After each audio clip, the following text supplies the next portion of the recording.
রহমতের ভান্ডার নবী মুস্তাফা, শাফায়াতের কান্ডারি নবী মুস্তাফা, অন্ধকার কবরের সাথী নবী মুস্তাফা। আসসালাতু ওয়াসসালামু আলাইকা ইয়া রাসূলুল্লাহ, আসসালাতু ওয়াসসালামু আলাইকা ইয়া হাবিবাল্লাহ।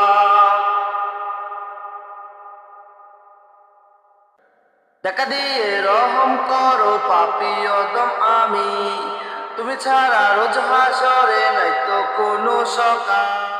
শাফায়াতের কান্ডারি নবী মুস্তাফা, আসসালাতু ওয়াসসালামু আলাইকা ইয়া রাসূলুল্লাহ, আসসালাতু ওয়াসসালামু আলাইকা ইয়া হাবিবাল্লাহ।